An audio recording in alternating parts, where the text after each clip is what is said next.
Excellent. Welcome, everyone. Welcome to our next podcast episode. And in this one, we are joined by friend and client, Joe. Welcome, Joe. How are you? I'm fine, thank you. Hope you are too. Yeah, very well, very well. So, Joe, you're the owner of Short Bark and Sides in Edgware. So, coming onto this podcast today, we've been working together for over a year now, and we just wanted to explore your business journey. So, perhaps we can just start a little bit at the beginning and like, how did you get into the pet grooming industry? Why did you become a pet groomer? Um, I was in I'd always been in medical based jobs of some form. And I was working in cancer support for 9 years, and I was very, very unhappy. Lots of different reasons. You get overloaded with sad stories. And my boss was not the boss I needed her or wanted her to be. And I was looking for other positions, and in the charity sector, because it was a charity cancer support um, organisation, I'd kind of out-salaried myself. And also my job role was a cross between a counsellor and a social worker, and I wasn't qualified as either. And so I couldn't find another role. And the only time I seemed to be calm was when I was with my own dog. And I just quite simply said to my, I used to come home, I was coming home crying every night. And I quite simply said to my mum, all I want to do is work with dogs. I just want to be with dogs. And she said, why don't you be a groomer? And I said, okay. That was the start of it. Did you take your dogs? What breed of dogs did you have? Did you take them to a groomer at the time? Yeah, I had just one dog who's still with us, Jasper. He's nearly 12 now. I had a mobile groomer that came and parked on my drive and every 6 weeks, and he went to her. But he didn't enjoy being groomed. He still doesn't enjoy being groomed. I'm quite ashamed of that, me being the groomer, but he's supposed to be the example, but he's not. No.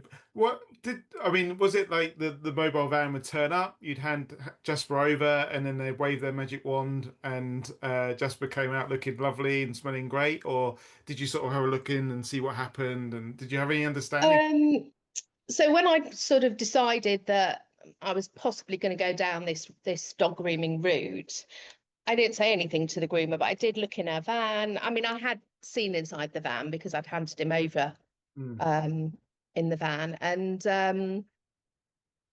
I asked her how many dogs she groomed a day, and she told me 9. And I thought, Wow. my God, that's mental.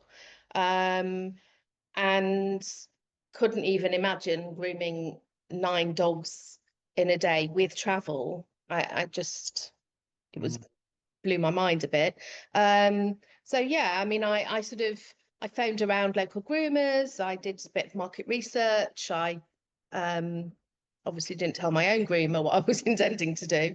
Um, but yeah, I did my research, and I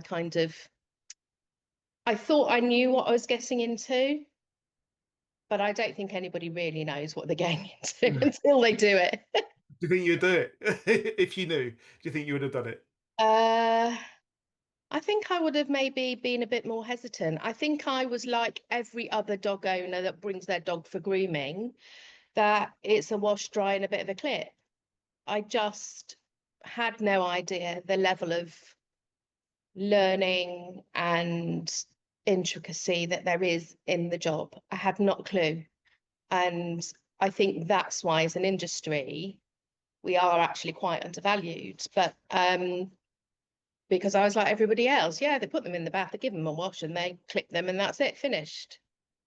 Yeah, and I think as an industry, maybe we're a bit guilty of not explaining or not telling the owners or the wider public what pet grooming is a bit like. And obviously, we've got a lot of people now on TikTok filming themselves and stuff like that. But I suppose we need to do some education around our jobs and what pet grooming is actually like in reality. Although Hmm. all the owners like that, I don't know. Well, I think I make it quite clear to my clients what's involved. Hmm. Um, Not in a bad way, but they're quite aware that it's they say to me sometimes, I didn't realize it was such physical work. Yeah. I think the thing about me was I was handing my dog over and it was going into a van and the door was shut and that was it. So with my salon, it's very much so they come in my gate and then my door is open and it's my garage is converted. So what you see is what you get. And so Mm. you can see, they sometimes they do see me working when they've brought their dog early. And they say it's really physical for you, isn't it? And I'm like, yeah. Yeah. So what year did you actually set up and convert your garage? I opened July 2020. Nice. I walked out my job in February 2020.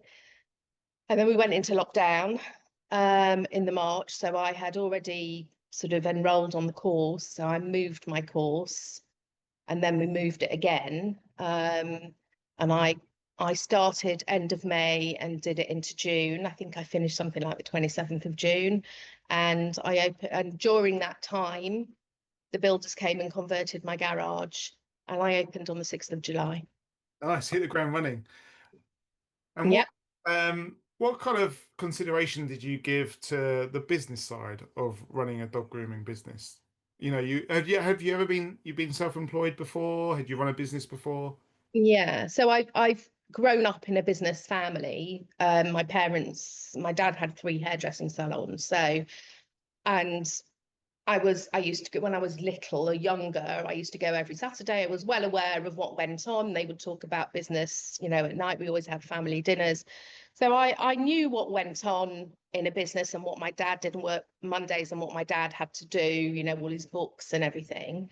Um, and so I was aware, but I also, when I first left school, I trained to be a chiropodist and I had my own domiciliary business for 2 years. So I ran my own business then.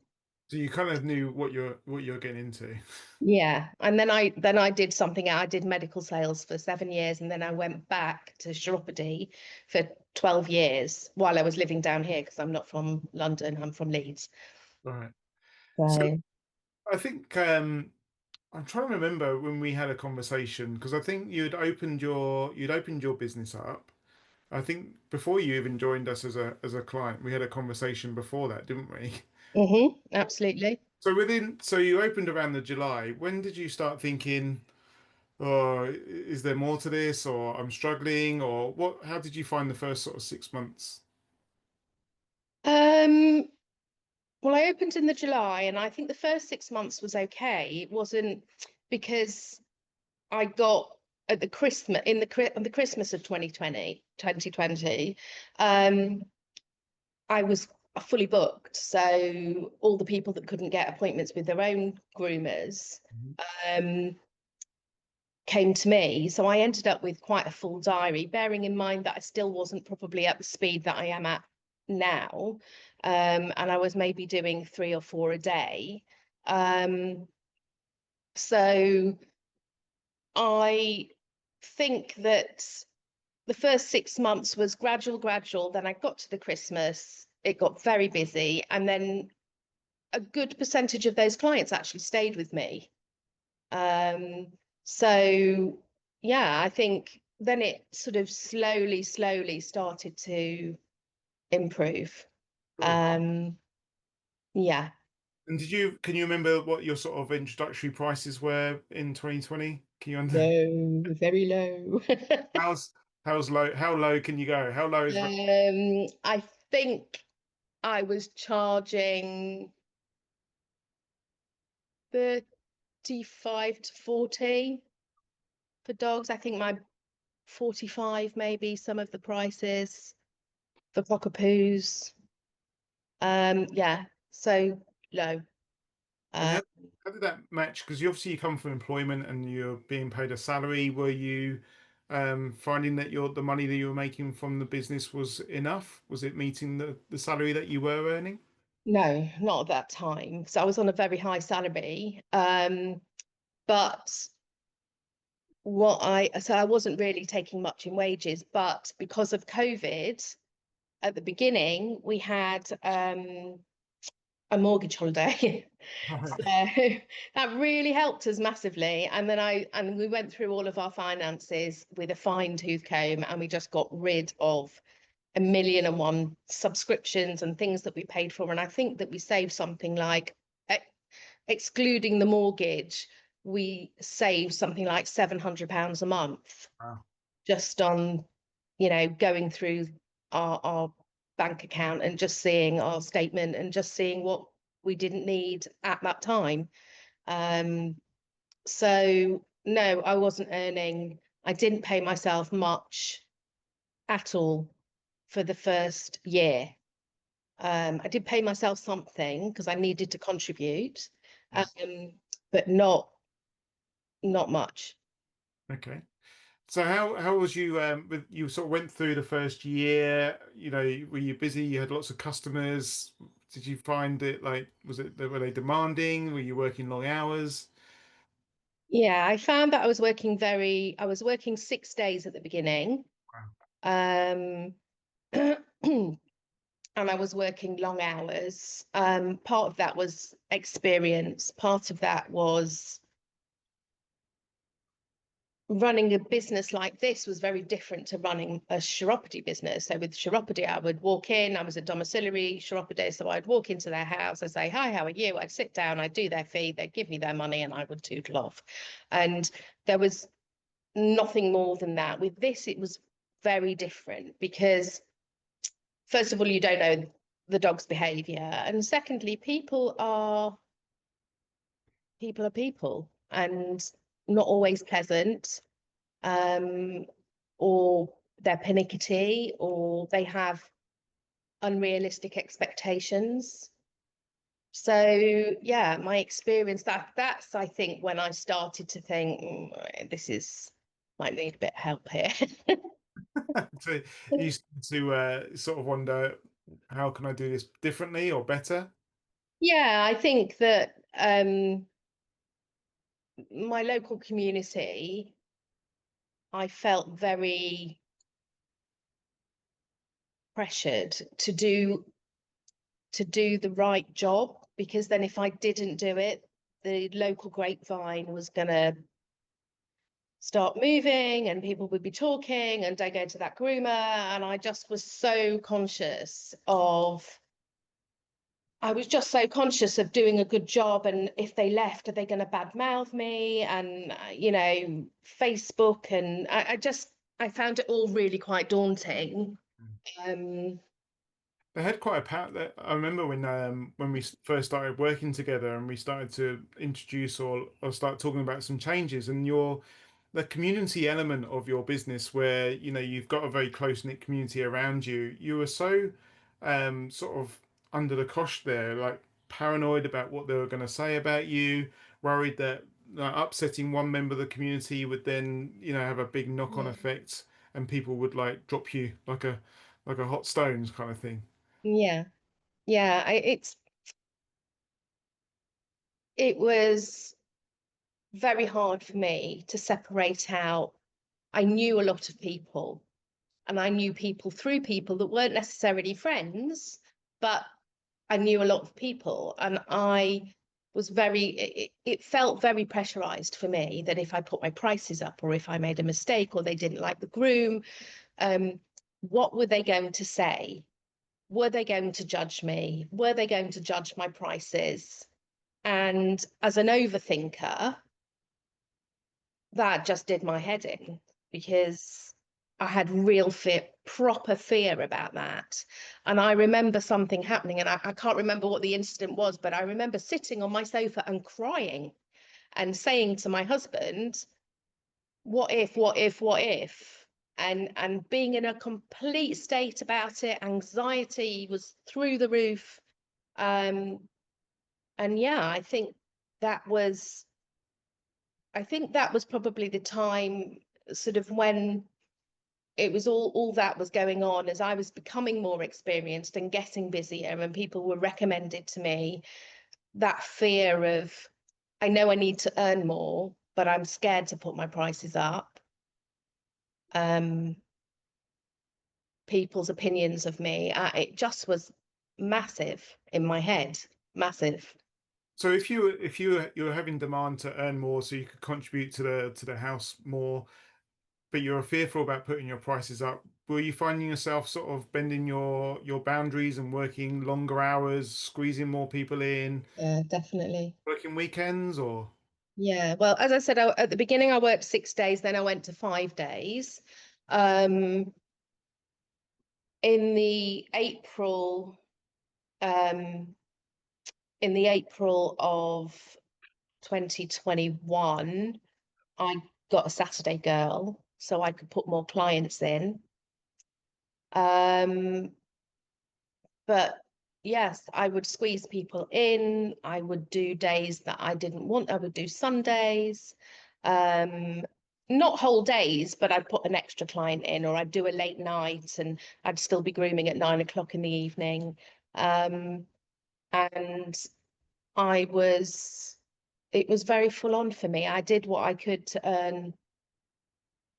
earn the money that I needed to earn. And there was part of me that was like, oh, this is amazing. I'm really, really busy. But I knew that I couldn't do it long term, 5 days a week. I was no spring chicken. I was 52 when I started. Yeah. Um, so I just thought my body was hurting. But I kind of was in this position where I needed to earn a certain amount and I couldn't let it go. And what was I going to do about that? There's a lot of pressure from home, isn't there, with, like you said, mortgages and repayments and stuff like that to earn the money that you need. And if we're not willing Mm. to put our prices up, then the option is to just work more and more and more, isn't it? Mm. Yeah. So what gives? So, what made you what brought you to me? What made you decide to reach out to myself and Pet Passion to Profit to see if there's better that you can do? Like, is there a different way of doing stuff? I think I think it was the fear, the fear for me of upsetting people. And I needed to become more business minded. I found this very different to my chiropody business, and I needed to be more boundaried, and boundaries are not my thing. I've been a people pleaser all my life, and so boundaries weren't there for me. I would bend over backwards for my clients, and it wasn't reciprocated. There wasn't thanks for it. And if it suited them, they would walk away. And I would be really upset about it because they hadn't given back to me what I'd given to them. And I think it was this fear and this lack of boundaries that I thought, okay, I need some help in running this business because I need to make it more than it is, but I really don't know how to do that. Mm. Yeah, you don't know what you don't know, do you? No, no, exactly. I'm a people person, but I needed to be a business person. I needed to run the business as a business, and my mindset was not there.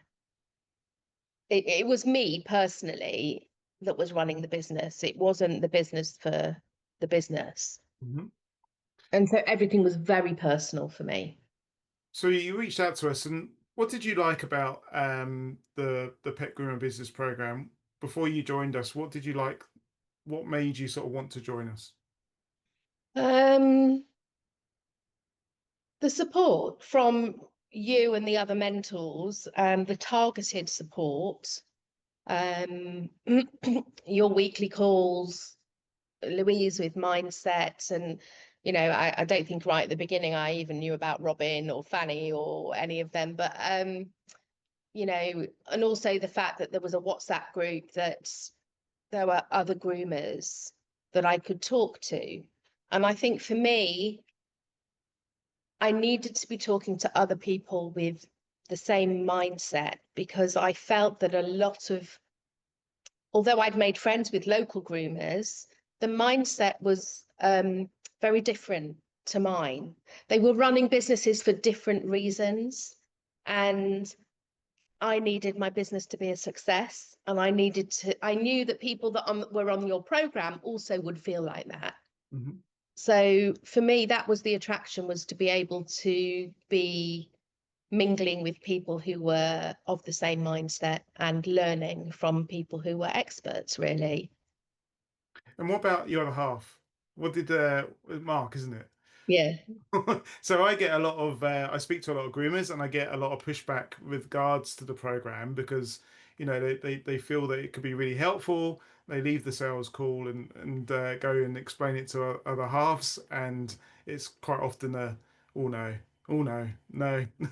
I get a lot of no's because of other halves. So what does Mark think of it when you explain So it? Mark, so Mark doesn't really get involved in my business. Yes, we have discussions, but the financially it was my business and it's coming out of my money. The payment was coming out of my money. So I obviously discussed it with him, and he said, if you feel that it will help you, he is very supportive.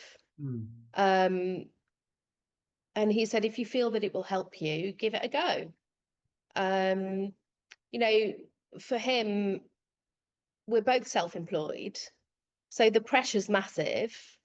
Um, and he wanted it to be a success for me. And if it was going to help him financially. Otherwise, all the pressure was on him. Yeah, he certainly benefit from it. Yeah. So, whilst he's actually not a very open-minded person in many ways. Um, he was encouraging for me. He said, if it's right for you, then you've got to do it because you need to see where it's going to take you. Yeah. So let's talk about where it's taken you. This Hmm. is an amazing, amazing part of the journey. So you joined us in January 2023, I believe. So it's been almost over 2 years No, now. it's 22, I think. I've been with you 2.5 years. Oh, okay, 2.5 years. I was Yeah. I was frantically looking it up before I joined the call, but Did you cool, not find it? No, I think it's been over 2 years, definitely. excellent. So tell us, like, how did you start front foot forward, or did you find it a little bit like, oh, this is quite scary, what we're having to do and what we're having to look at? Yeah, I remember the feeling of overwhelm. Um, so I would come onto the calls and I would be listening to all the stuff on Kajabi and everything that was recorded, and it was like mind blowing. And it felt for me like, oh, I've got to do it all at once, and I've got to do this and I've got to do that. And I can't even remember if I had an administrator then, because then I was working and coming in and dealing with my own calls and appointments and callbacks, whatever. Um, so I think that I was like, when am I going to find the time to do all this? I just haven't got that time to do it. And I remember speaking to you and saying that I felt very overwhelmed, and you said, write a list, tick it off. You don't have to do it all at once. And I did. And then actually it all sort of like evened itself out. And you just said to me, you need to prioritize. The problem for me was I didn't know what to prioritize, I At the think, start. at the beginning, because everything, you get so much information and you learn so much at the very beginning that you want to run with it, but there's not enough hours in the day when you're already working to do that. I don't Mm. think there is for anybody unless you weren't working, but um yeah, I think I was very overwhelmed at the beginning, but you sorted me out. I think for me, whenever I look at business tasks that I need to do, I always like you said, I always prioritize. And priority for within a business has always got to be money, hasn't it? You know, Yeah. always look at, are there invoices that need sending out? Are there payments need to be chasing? Or do I need to, like, in your case, like get a grip of your money and sort of start looking at your business money, work out where it's going, what you need, Hmm. and then how to get it. So can you think about, like, when you were starting to make the decision about your like initial price increase, how you felt about putting your prices up? Terrified. absolutely terrified. And I think I did more than one price increase a year at the beginning because I knew my prices were low and I needed to get to where I needed to get to be able to earn a decent living. But I wasn't confident to do a massive jump. So I was doing £3, £4, £2. And some people, I felt so bad or I was so scared of what they were going to say, I left them where they were. I didn't even tell them I was doing a price increase and I just left their prices. And that was probably one of the worst mistakes I made because that meant that when I did increase it, there was a one hell of a catch up for them. And this was one of one of the issues, was it? The mindset issue was around, if I put my prices up, what are people going to say? Are people going to be upset with me? Because I think that was quite a big issue for you, wasn't it? Yeah. Yeah. You were making them feel about you and your services. Are they going to then about me, and am I going to lose loads and loads of clients? So Yes. tell us, like, how did it work out? How have you lost? Are you sitting here with nothing in your diary? I'm sitting here with a diary full for 8 weeks. And my prices compared to when I did my first price increase is, I don't even know what percentage it is, but massive. My grooms average now around £77, £78 a groom. Um, But yeah, 35 and, stroke. and I was charging £35 at the beginning. Yeah. So 75 pounds. It's incredible. So really, I would say that I think I must have done a price increase before I joined the program. So I would say that in the last 3 to 3.5, 4 years, it's gone for around £40 up to about £70, £77. Yeah, amazing. And how have we managed, or how have we helped you to get over that mindset sort of barriers? How have obviously a lot of personal development, but what's been really helpful to move past that? Louise once said something to me in a mindset call um, that has really, really stuck with me. And that it was that my business is a business that is me, anybody that works for me, my accountant, people on the group, um, but it's not a personal to me, and that I have to take me as a person out of the equation and remember that this is a business. So whenever I'm faltering because my personal head gets involved, I remember what she says. And I can sometimes even say out loud, this is what my business needs. This is not me. This is what my business needs. And um, and that's really, really helped me with my mindset when I've had to make and do things that have been what I would consider big changes. Like getting, losing my Saturdays, stopping my Saturdays, getting rid of certain dogs because they're too big, too heavy. I had to just not worry about it anymore. Hmm. And actually, you know, people that didn't respect me and my time or my skill were not clients that I wanted. And I had to remember that it wasn't me personally.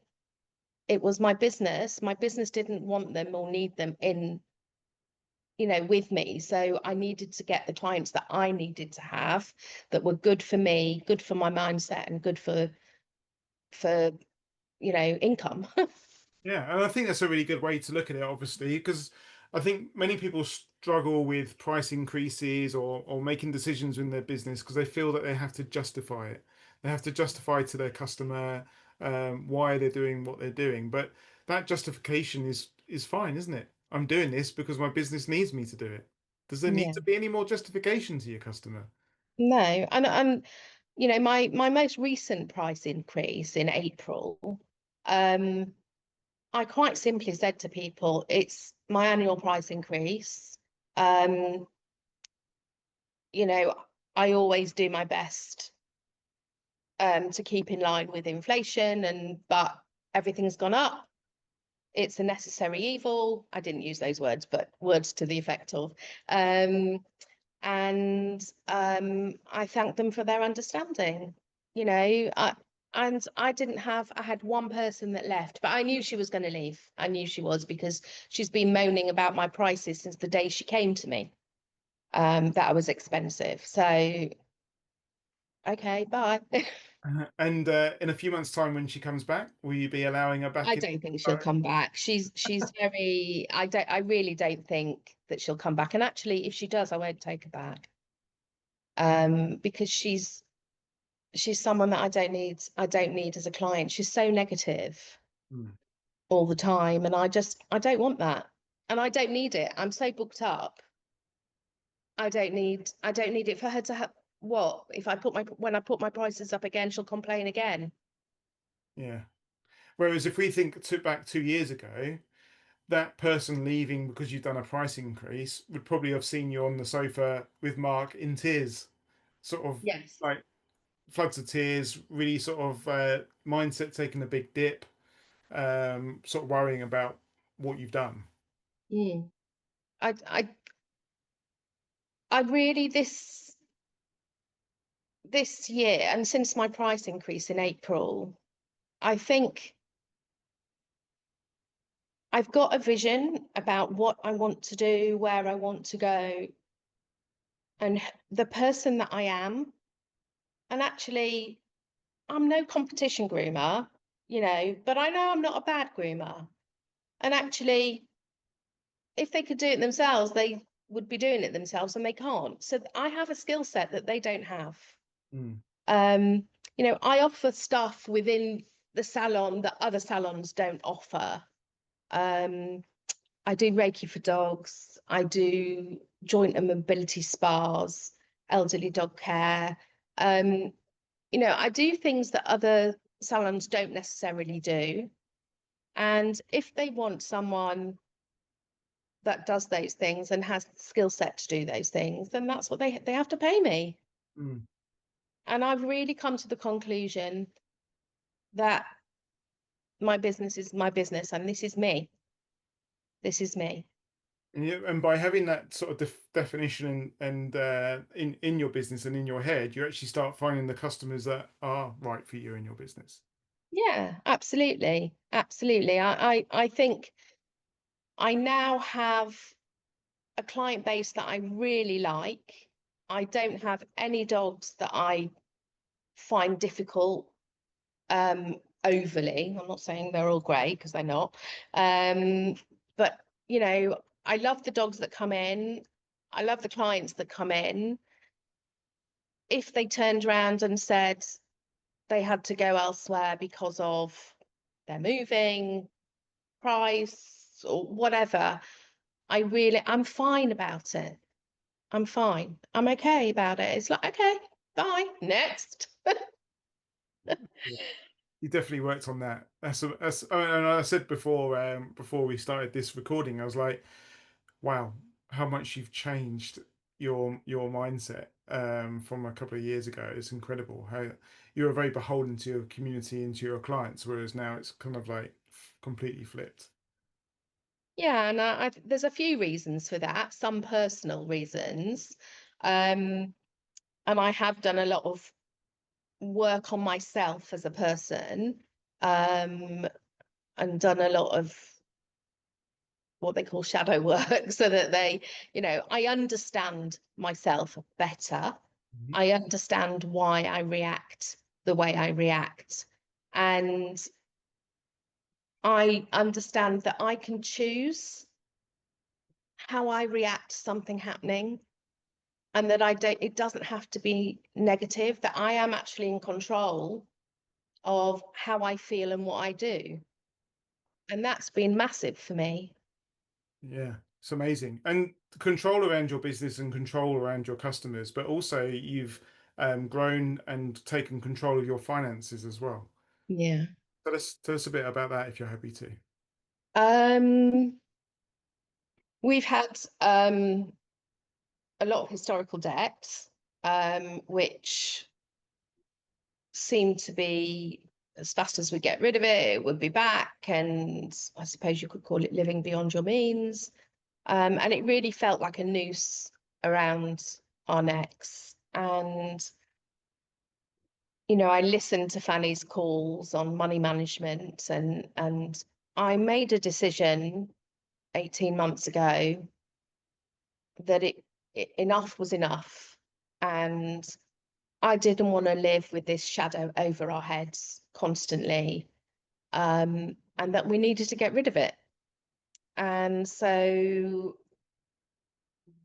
I had a chat with my husband. We sat down, we looked at our finances, we decided what we were going to do with the debt, how, if we were going to amalgamate it, where we were going to pay things off, what we could afford.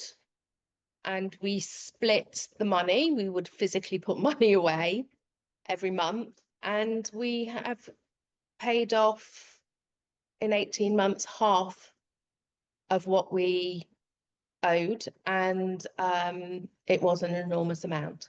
Yeah. So I remember you saying, like, for the first time in your adult life, you're well on truly en route to being debt free. yeah, absolutely. And I think I think that managing my money, I know last May we went away on holiday, and that was the first time in my adult life that I actually paid for a holiday without putting it on a credit card, and having to pay it off because I'd saved up for it. We'd saved up for it. Mm. And that was such a massive thing for us. And it feels really good to take control. Yeah. Um, it felt, there've been times, that I felt a little bit out of control with the business, with staffing issues, with money, and with your help and support. And I've managed to bring it back together and reroute myself, so to speak, and just not panic. I think that's the thing. Stop panicking. I think it's a focus thing, isn't it? And Yeah. we can get so busy and tied up in our business and in our lives, and Mm. when we lose that little bit of focus, we start to going down new paths or avenues or drift, and then we come back onto Zoom calls or maybe a one-to-one, and we just refocus. Right, what is the goal? What are we working for? What is the, what do you want to achieve in the next 6 months? What are you looking at? And that kind of just gets your blinkers back on, gets your head Mm. back in the game, and then restart, go again, and refocus. I think that's where it helps. Yeah, I mean, that's why I still join the calls after all this time. Um, and often it can be newer people on the calls, and I'm just one of the oldies. But I like to listen because actually it motivates me. And because everybody comes up with new ideas and you learn from other people. I have Mm. learned a massive amount from the community. Um, and I still come on the calls because it focuses my mind. It really helps me to say, okay, I'm going to do this, I'm going to do that. I mean, I'm only human, whatever my mindset is, however I feel like I'm marching ahead and I'm, know what I'm doing, I know where I'm going. I get days where I'm like, not quite sure. Um, but the calls recenter me, I think. Mm. Um, and occasionally, then I'll re-listen to a call, a recorded call, or and it's really amazing how just listening to other people speak clears your head and also makes you feel not alone, because Yeah, 'cause everyone's going through similar experiences. yeah, we're all doing it all over the country, suffering the same things and the same doubts and the same fears. But you can overcome them. It just takes time. And do you think, before pre-bill, before you joined the program, Mm. did you just think, we've got debt, this is all I can, that's just life. Everyone's got debt, and that's all we deal with. My prices are low, or my prices are like £40. I can't really do much more than that. I just have to work harder. Did you actually see, did you think there must be more to this, or were you just accepting that, this is just how we live our lives and this is where it has to be? I think that I wanted more. I think that I've always been someone that when I do something, I throw myself into it, and I never really play around at stuff. I kind of like, if I'm doing it, I'm doing it properly. Mm. Um, so I wasn't one of these people or a groomer that just was happy to do 4 dogs a day, go sit down, and £200, £150, £200, and just have my dinner and watch telly. That wasn't me, and it isn't me because I've never been that way. I have always strived for more, and that's where I thought that the program could help me, was because I didn't know how to get there, but I knew that I didn't want to leave it how it was. I think I had lots of ideas in my head and I didn't know how to implement them. Had you ever had like mentors before, coaches, Mm. anything like that? How did you, because it can be kind of a bit of a strange concept, can't it? But it's just like someone holding your hand in a way and guiding you, and spotting all the blind spots around your business. And have you thought of this? And have a look at that. And does it help with the preventing procrastination within your business? Yeah, I think so. I mean, I've been a procrastinator also. Um, so I people pleaser, suffer with overwhelm, procrastination.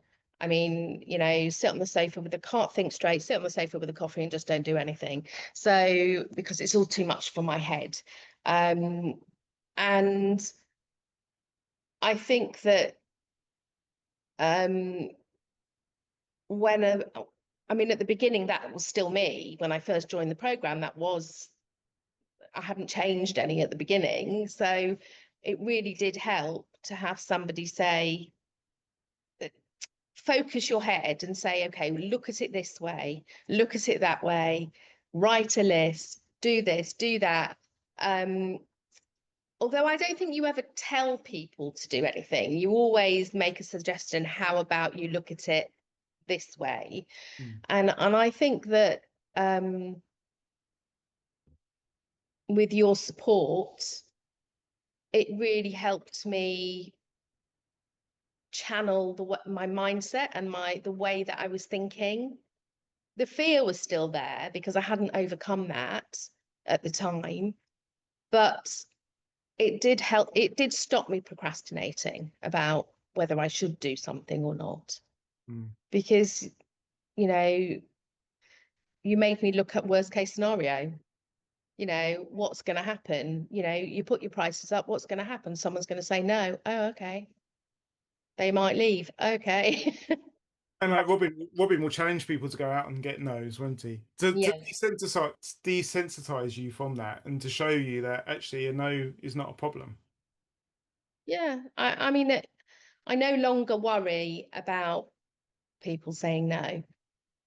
Um, it's funny because my administrator, who literally saves my life every week, um, she she'll be the one that somebody will say something and she'll be up in arms about it, and I'll be like, doesn't matter, just let them go, whatever, doesn't matter. I don't think she'll come back, or it I'm not phased, she's phased.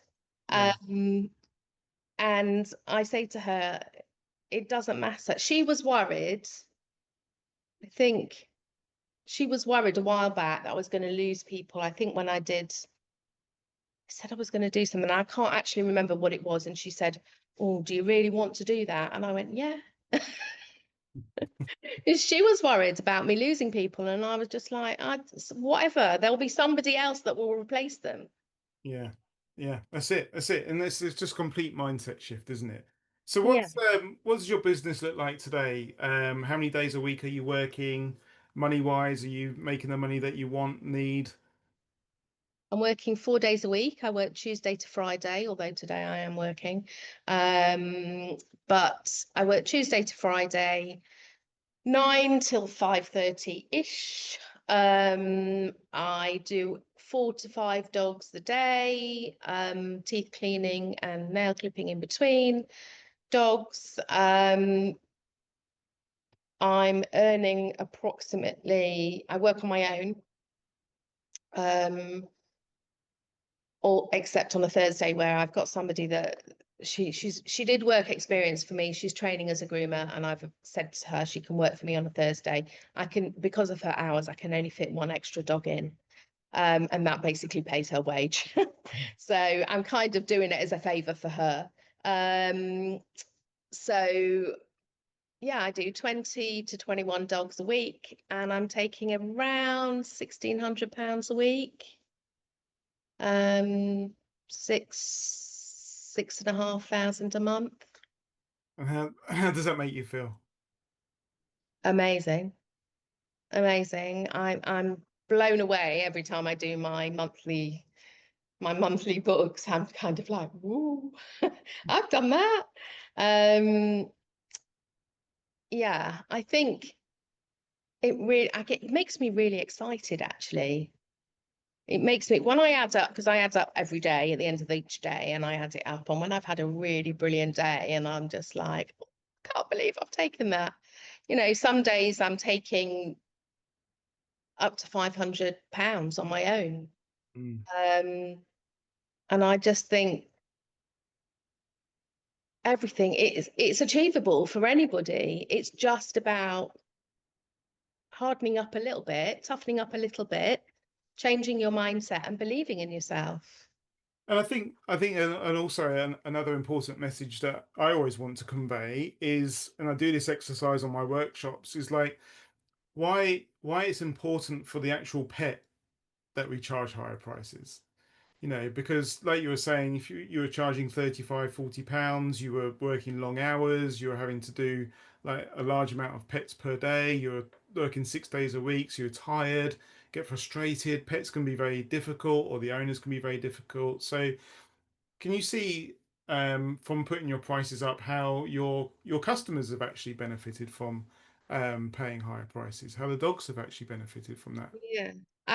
So my strap line is working at your dog's pace, not mine. Mm.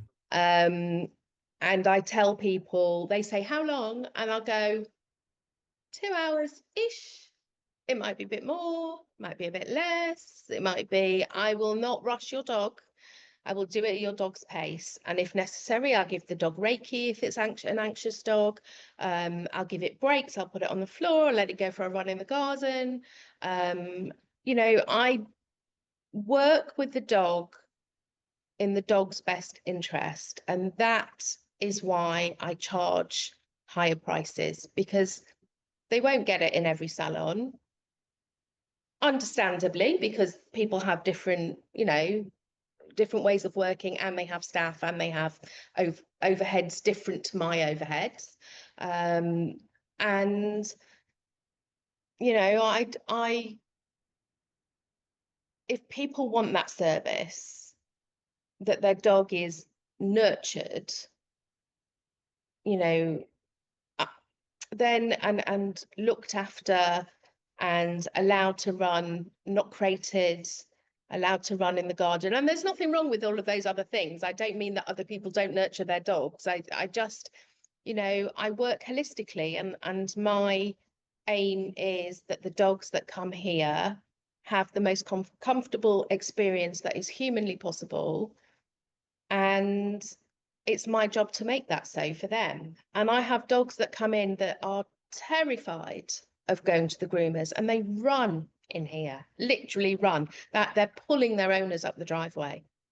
And that makes me really happy. That feels like a really big achievement for me. Yeah, and do you think if you were charging like £40, £45 for those dogs, would you be able to offer that sort of level of service? No, because I think I'd feel undervalued, and I think that I would be like just trying to get them in and out to get more people. Yeah, and then obviously the knock-on effect for debt and monthly payments and everything Mm, has a detrimental effect to your business and your mindset, doesn't it? absolutely. I just, as a groomer, I want to be the best that I can be for my clients, my dogs, and for myself. I don't ever want to look back and think, I didn't do that well. I want to do it well. Mm. And I mean, I have a need to do everything I do well. Whether that's the truth of it is another matter, but that's my need, is to do something and do it properly. Nice. And what's the future looking like for Joe? What's the next of 6 months to a year? Um, I'd like to reduce down to 3 days a week. And either I haven't decided whether I will employ somebody to work the other 2 days, or whether I will rent the space. I just haven't made a decision on that yet. Um, I want to concentrate more on offering um, Reiki for dogs and Reiki for pets, cats as well, anything. Draw the line at rats. So not now. What's So I'm looking at doing more spiritual stuff, say Reiki for animals, and breath work and Reiki for people as well, because that's in my heart and my soul as well as dogs. I think I found your niche? my niche is dogs and energy work. They're the things that make me really, really happy. And the beauty of this is actually everything that you've learned over the last 2.5 years with the marketing, the branding, the pricing, the customer service, the minds, you can carry all of that into your human business as well, can't you?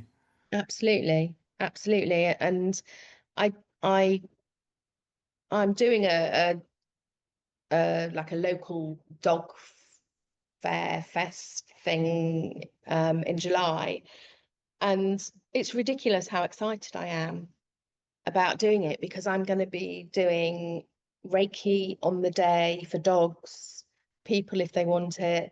I'm going to be doing teeth cleaning, assessments, and I'm going to be doing nail clipping on the day. And those are the things that, because I've got fibromyalgia, which is nothing to do with the grooming. I've had that for years, I think, but recently diagnosed. And I know that physically I need to just take a little bit of a step back from that. And long term, I'm not going to be able to physically carry on the way that I work now. But I don't want to lose the dogs because they make me so happy. So to have somebody grooming for me, and then, or for me to reduce the amount that I'm grooming and then concentrate on energy work with animals and um, teeth cleaning, which is less stressful on my joints, um, is the dream, really. I think it's also a key, isn't it, to business ownership. When we get into business, we do take a risk. We are like coming away from employment and employment rights and salary, so we are taking a risk. But actually, that business can also give us options and freedom. Hmm. And if you hadn't have designed the business how you want it to run and how the money that it wants to make, that dream of going into people, breath work, and Reiki would be very difficult to achieve. I wouldn't be able to achieve it. I am thankful to this program for bringing me to where I am today, because I couldn't have done it on my own. I really don't think I could have done it on my own. I think I've needed all of you as mentors and all of the community to push me and challenge me to be the person and groomer that I really had in my head. And I just don't think I could have done that on my own, because I've learnt so much and continue to learn. It's not over. I continue to learn every day. Um, and I'm just so thankful, because it feels like a blessing that I joined the program and I met you and have been given the opportunity to make my business what it is. It's amazing. It's amazing. And I often say to people, someone was saying to me the other day, like how well I've done, but actually, we kind of point you in those directions, but it's you, the business owner, that then takes the action. And I'm very aware that we support you and help you, but it's you that have to face those customers and tell them about the higher prices, and it's you that has to Mm. do that. So, hats off to you for taking the action and doing the work within your business, because without the action, you wouldn't be where you were. So, like, a big round of applause to you as well for making those Thank you. Thank you. So, anyone that's sitting on the fence or thinking about joining us, joining our community in the program, I think I know what you're going to say, but what would you say to them? Do it, do it, do it. Join, don't hesitate. Any money you get back very quickly with the changes that you implement. You anything you've paid out, you earn back quickly. I think that if you value learning experience and education and community, that's 100% what you get here. And I see how I've made some amazing friends, um, people that I speak to regularly outside of the program. And I just, and I see how the others are come along as well. It's not just me. I watch other people, succeeding, and I'm genuinely delighted for them. And it makes me really excited to see people growing. And I feel I'm always plugging you, because I feel like everybody should have Bill, because it's just the most amazing program. I think if you have any doubt, put it to the back of your mind and just do it. Just do it or reach out. Yeah. Have a Excellent. chat at least. Yeah, excellent. Well, thank you very much, and thank you for coming on and sharing your experience and your financial challenges and everything that you've worked through. It's been an incredible journey, and only thinking this morning, like we discussed, how much you've changed as a person for the better and for the positives as well. So, Yeah, thank you. Thank you for asking me. yeah, we're welcome. Thank you so much, and I'll see you all soon. See you soon.